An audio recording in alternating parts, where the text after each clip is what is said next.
The mission of my Veteran Foodie podcast is to educate you, the military connected food and beverage entrepreneur, by inviting different business professionals on to share their business wisdom and experience. This episode, I'm super excited to host Tammy. She runs Hold the Fort Down, which is an incredible nonprofit focused on taking care of our nation's military caregivers. We talked about best practices when filing the complicated nonprofit paperwork, some valuable resources for military spouses, and the true value of self-care. This episode is sponsored by Let's Chow, a nonprofit focused on supporting our military-connected community through culinary education and through different fellowship programs, all to run their very own food truck one day.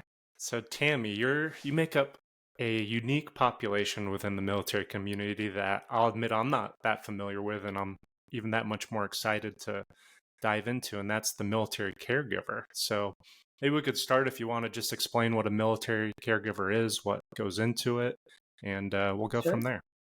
Okay, absolutely.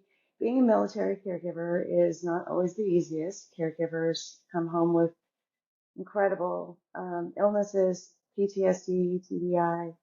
Um, my husband's 100% total, and I take care of pretty much everything for him. He freaks out going into the kitchen, so it's one of those things where there's different things in our life that I just take over, and it makes his life easier. But caregiving is also a very lonely field. You don't really get to have very many friends or support because you're constantly taking care of your spouse or whoever was in the military who served. Um, it's but it's a blessing at the same time. It truly is, because I wouldn't trade my life for anything. Yeah, it's such a selfless act becoming a caregiver, it sounds like. Um, to elaborate too, so 100% disability means 100% disabled due to being in the military for anybody tuning in who Correct, doesn't correct. realize. He's So, unemployable, so he's not able to gain any kind of work whatsoever. The government will not let exactly.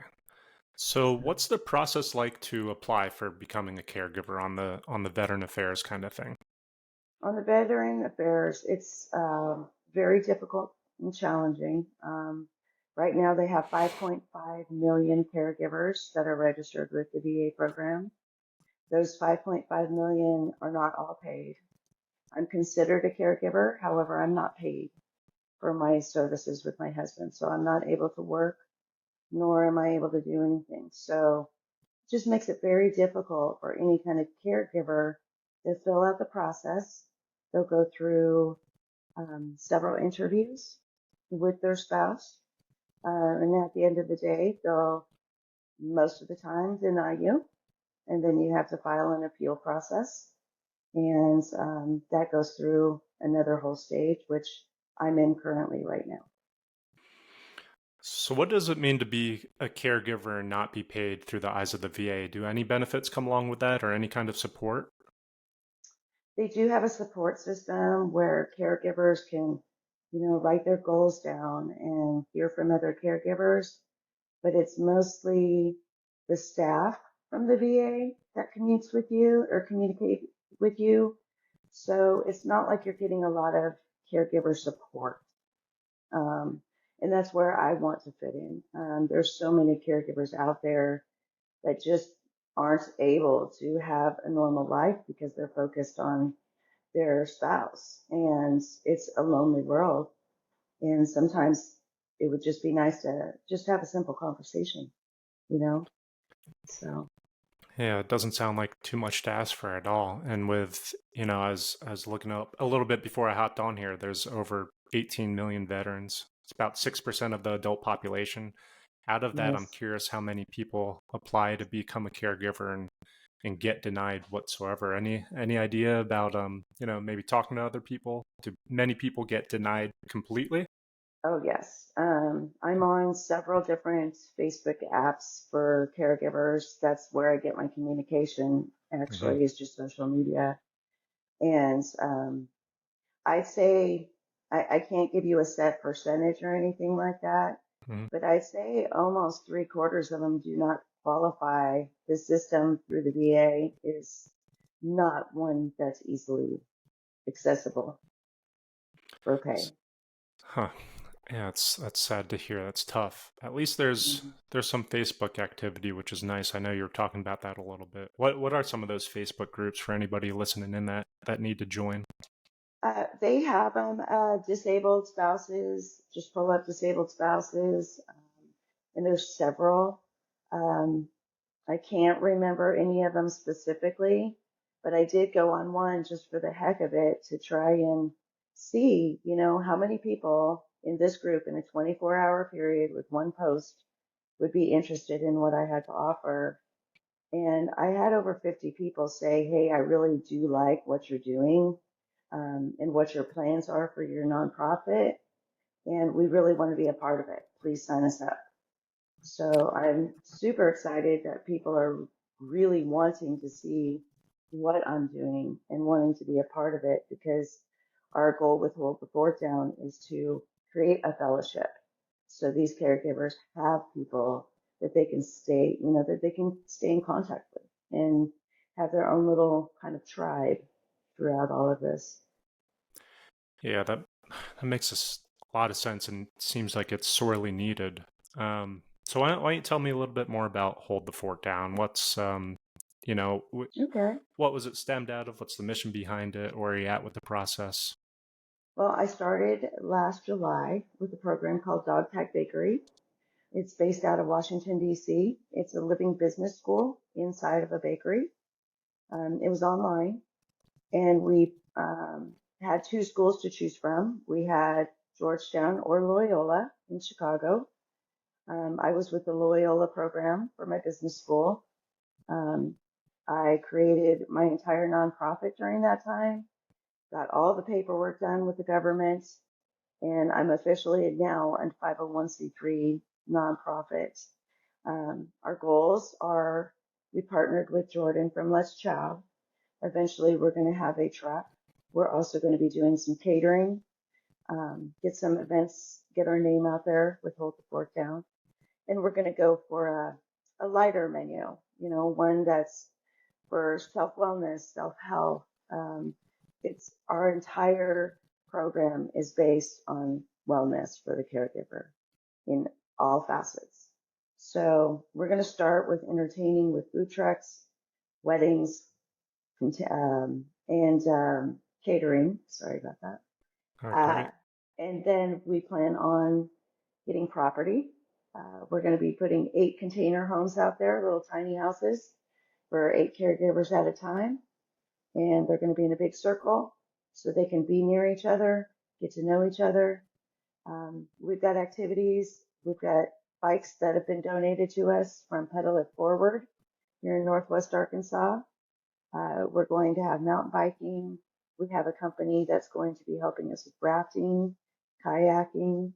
I have some estheticians coming in for massages, facials. I've got a little bit of everything going on just to pamper the ladies that will be with us. And our goal is, I've learned, is all eras. It's not just post 9/11. Hmm. The demand is so desperate and so needed that I've even gotten a hold of the TAPS program at VA for surviving spouses that were caregivers. Oh wow. So we plan on building in the Ozark Mountains in Arkansas, and really stoked about it. We'll be having an entertainment center too, so we can have profit for our nonprofit. And those tiny houses will be considered donation hubs with wedding events on the weekends. So we'll have profit coming in. We'll be able to take care of these caregivers coming in and give them a sense of hope and peace and just some self wellness. Yeah, it sounds like a much needed community that's deserving of this kind of stuff. So it's great to hear your mission, your core mission there. Curious, Mm. over at Loyola, did you know Alex Perea? I want to say runs the I veteran program. did meet Alex. He's Alex great. was great. Oh yeah, yeah. Yes. We used to run in the same circles, working together when I worked at Fordham University because they're both Jesuit institutions, and we were Hmm. both running different parts of the veteran program. So Oh, he's that's great. We used awesome. to meet, I think monthly or every other month about different student veteran issues.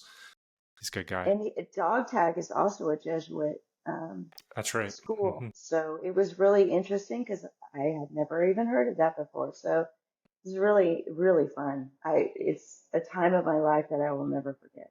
I got to fly to Chicago and then I got to graduate at the Ritz-Carlton in DC. Oh, wow. So I was pretty lucky and I'd highly recommend that program to anybody. That's interesting. Yeah, tell me a little bit more about how that program runs. What's the format? How long is it? Well, What were the best it's parts about based it? for military Hmm. um, and their caregivers. It's a 5 month program. You go Monday through Thursday from 7 to 3. You have over 548 hours of learning time in that time. So there's a lot to do. They teach you basically the basics. So, like a business plan usually isn't just one page, but that's what they teach you. They teach you how to find your voice through all of this. And then at the end, you go up and you present your plan. Um, it's an incredible group of people that you work with. I had a cohort of 13 of us, and we worked very well together to get things accomplished.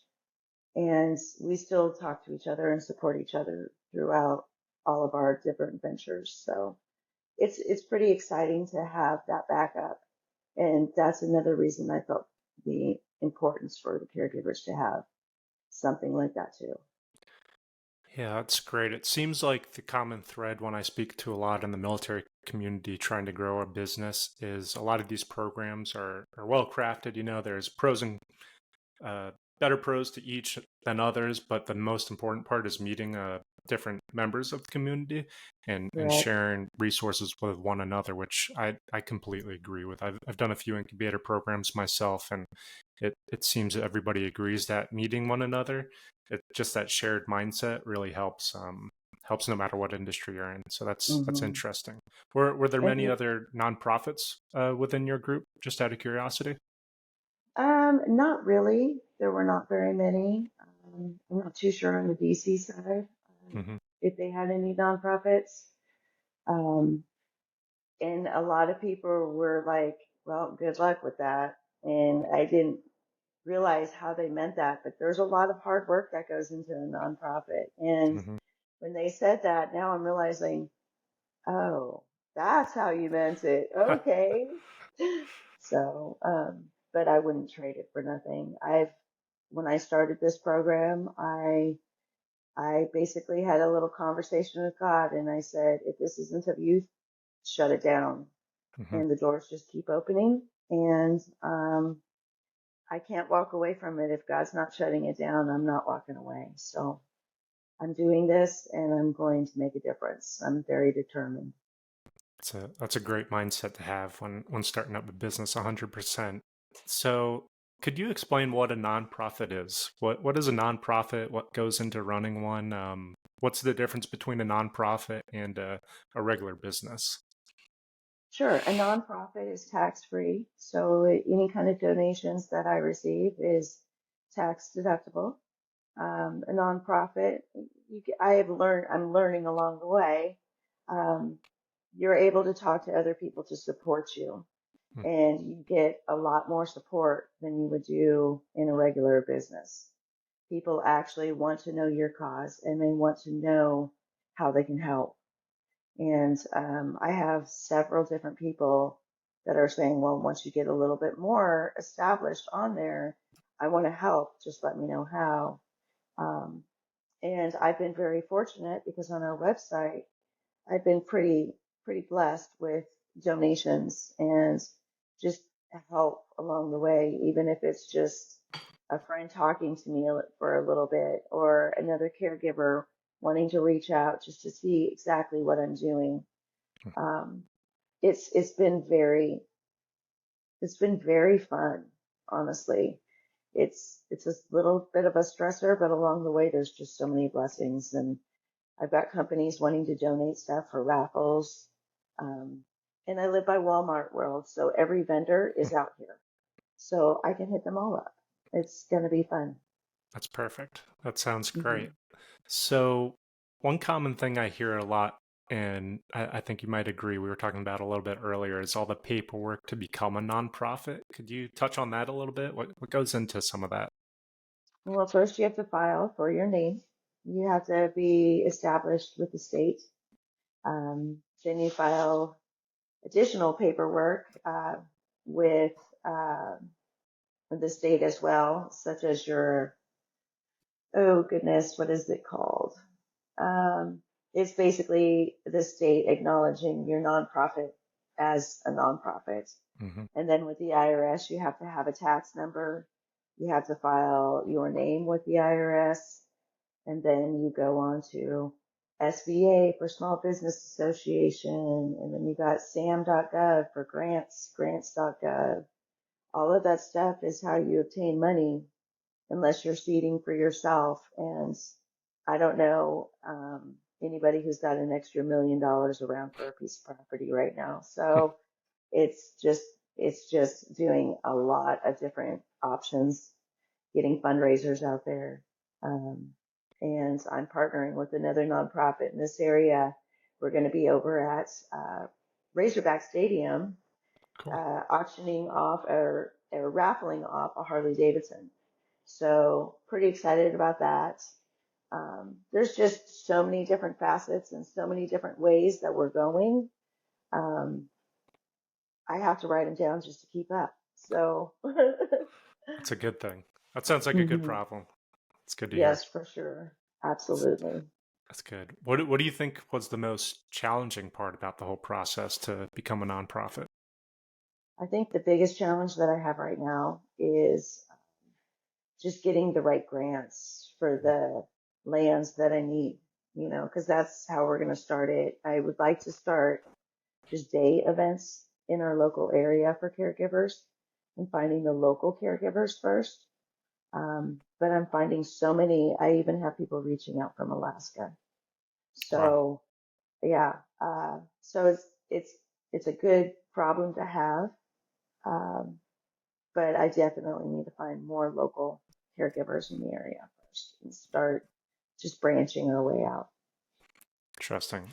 What do you consider maybe some one of your biggest wins along this path? What are some things that have been going smoothly through your journey so Oh far my starting it goodness, up? the paperwork, the fact that I'm done with my paperwork, um, the basic paperwork to get me up and running, that was a huge step. I Hmm. started that, I want to say in August or September while I was going through dog tag. And also, another recommendation for dog tag is they pay you. So for anybody that's interested in that, they do pay you to be a part of that program. Um, but I would say just getting all that paperwork filled out was my biggest challenge and approved. Hmm. When I get the paper in the mail, there's something that makes my heart so happy. That's fair. That's a So good point. So if you could go back to yourself right as you're starting the paperwork, any advice to yourself back then to speed breathe, it up? Breathe. That's good advice. take time to fill my cup and breathe before I decide to tackle that. Hmm. Good solid advice right there. I like that. Hmm. How did you figure out how to fill out the paperwork? Is it a lot of Googling? Were there message boards on Facebook, or was it self-explanatory? How'd that all work? A lot of it was explained through different speakers through dog tag. However, when a lot of speakers were on, I was searching online and I was doing a lot of work online. So the 7 to 3 hours for me was not 7 to 3. It was more like 7 to 7. And my husband wasn't a fan of that, but, but we're here now and he couldn't be happier. So it was a lot of paperwork though. It's very overwhelming. And I just finally got my last piece last week. Wow, So congrats on that.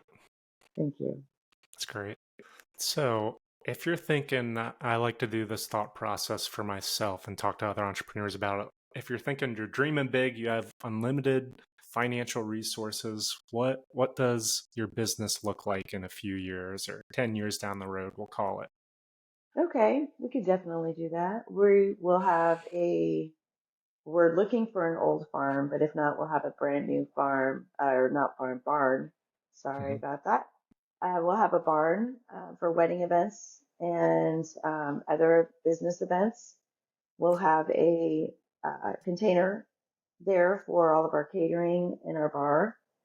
And then on the other side of the property, we'll have that private area for the caregivers that will be on our property. We'll also have some animals. We'll have a little chicken house out there, different activities that they can do. We also plan on getting them just physically out there. And we're also going to have a separate area just for rest and respite that they can just go into. It's a quiet place. We can use meditation in the mornings, just have our quiet time. So then that way they get a lot of wellness and they can fill their cups the way that they need to. That's great. It sounds incredible, and I I I, would love I for them think to you're going to fly achieve in. that too. Oh Hmm yeah, I really am hoping to be nationwide and be able to fly people in. So then that way it's not just serving our local area. it'd be great. I love that. Love that business plan, and Thank you. I have a good feeling it's going to work out for you too. Who I do designed too. your logo, by the way? Did you design that? My daughter and I Oh, actually cool. did. Very Yeah, nice. she did a great job and couldn't ask for anything better. I love it. Very cool. You can tell exactly, what audience you're reaching with the soldier standing to the right of the house. So that's cool. I like the logo. Yeah, It's thank interesting. you. I love it. Very nice. So, out of curiosity too. So, I speak a lot on the podcast about different veterans meeting up with one another in the civilian world, and you kind of get that spark in your eye and that instant shared connection. How's that work Hmm with the military spouse network and maybe caregivers in particular? How's that work? Oh, they want to be a part of something. So it's really, really simple on the caregiver side of it because most of them want something bigger than what they have right now. Most caregivers don't leave the house. So like when we had the whole shutdown Hmm. for us, that was just every day for us. So it really didn't matter. We could actually get out because nobody was out anymore. So it was a little crazy. But caregivers, they're a special, they're a very special kind of person because you have to have a big heart to want to be a caregiver. And some of us, like I didn't choose to be a caregiver, it chose me. So it's one of those things that you have to be committed.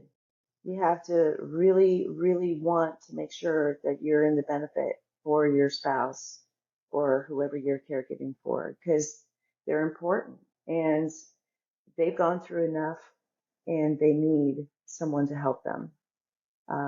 My husband, in a lot of ways, feels broken every day, and I don't want him to feel that way. So it's getting him up and making him smile and just the simple things that you think is everyday normal thing can become a challenge. And so when you're focusing that much on an individual, you decide, you don't focus on yourself and everybody else. So, I mean, you're last. And with that, I had couple of years ago, it caused me to have health issues to where I had a pulmonary embolism. I lost, I had over 60 blood clots in my lungs. And it was because I wasn't taking care of myself. I was taking care of him. So it's by the grace of God I'm alive, and He has me here for a reason. And I really do feel that this program is one of the main reasons I'm still here. Yeah, that's great advice for any caregivers tuning in is take the time for self-care, it sounds like. So important. So you mentioned working with Let's Chow a bit, and Hmm we got introduced through Jordan Foley, who's a Yes. active duty Navy Good officer. man. Good Good man. man, great man for sure. And he runs Let's Chow, which is another incredible nonprofit doing great things in the culinary education space for military connected communities. So curious more about that. How are you going to partner with Let's Chow? What's that looking like for you? Well, we already have a contract out, so we're already partnered. I'm finishing up. the final stuff that he needs required from me right now. Um, I'm not going to be doing the cooking, although I love to cook. I hired a personal chef that is incredible. She was an executive chef in a casino, and they're still using her recipes today. So we are going to start hosting events out here. I found a local commercial kitchen so we can support our local um, community. And eventually we're going to have a food truck. So then that way we can support that way, build our business, get that income coming in, and get that land. Right now, I'm just basically focusing on donations and grants. And once we get that events or those events up with Let's Chow, I think that we'll have even more lucrative income coming in for this nonprofit. That's great. It sounds like such an interesting take on it too. And for those tuning in, Let's Chow, you've heard me talk about probably a few times on here. Find out more info on them at letschow.org. But basically, you can apply as a military connected individual if you're interested in um, getting culinary education to run a food truck. They have different fellowship programs where they'll teach you what it takes to run a food truck, what it takes to run a culinary business, the back of the house, the front of the house, everything in between. And back when I worked in the higher education space with veterans, there's a ton of nonprofits out there, and there's fewer that do actionable things where you can see the end results, like yourself is going to be, and Let's Chow, obviously. So it's a great program. I think what are they at now? Six trucks or so. I think they're at about 6 trucks, but they have a lot of people doing community events and stuff like that without a truck still. Um, he's got an incredible program. Truly, he does. He sends the money for the food, and we just have that commercial kitchen and get the people there. And he's great about explaining things. Highly recommended. That's great. That's great to hear. So to kind of wrap up, I guess, what would you give to any mill vets tuning in, whether veterans, active duty, caregivers like yourself, spouses, etc.? What advice would you let them know when they're starting up their business endeavor when it comes to, the brainstorming process, applying, getting resources, whatever it may be? What's your advice for them? My first bit of advice is do it. Don't have to be in a rush. I was in a rush, and you don't have to be in a rush because it will stress you out. Um, Breathe through the process. While you're going through the process, make sure that daily you're filling your cup. Even if it's 5 minutes a day, you have to do something. And do research on the internet. Make sure that your paperwork has the same exact title on the state and the government. I had that error. Um, so learn from your mistakes. Don't beat yourself up about them because it's easily changeable. So just take your time, do your homework, and make sure you're ready for what's to come. It's great advice. I like your recurrent theme about breathe because I think that's super important and something that's not touched on as much. It's breathe, take a step back. So When I you like have that 60, advice. 60 blood clots in your lungs, that's like one of the most important things you need to learn. But I learned that even more while I was going through dog tag and had a conversation with Megan, the CEO. And she's like, Tammy, what do you do to fill your cup? Because you're obviously not breathing. As I was Mm-hmm. having like I was having a panic attack. And I'm like, no, this isn't what this should be about. This should be fun. This should be about helping others. So she reminded me that I needed to do that every day. And since then I have. And I'm truly grateful for her advice. It's great advice. It's like if you're, my truck, if I don't change the oil every so often, it's gonna die out on me. So Mm-hmm. gotta fix the For truck, right? sure. Yeah. Yeah, that's a great point. So for those tuning in, how can we support your business? What's your website, your social media? Are you on LinkedIn? I'm on LinkedIn. It's all under Hold the Fort Down. Our website is holdthefortdown.org. We're on Facebook as well, and it's all public. So feel free to follow. Um, we have donation. if you feel like donating, we do have donation availability on our website. Um, and we're shortly going to be having some merchandise on there as well to help support too. So, uh, like I said, we're still at the very beginning stages, but we're just really grateful for anybody and everybody that's helped us along the way. Great, Tammy. Thanks so much for what you do. I mean, you're an inspiration for a lot of people tuning in. So I proud of what you appreciate do. that, I hope you're Stephen. proud of what you do as well. It sounds like you I are. am. And Yes. Thank you, Stephen. I appreciate that. thanks so much for coming on the show and giving me some time today.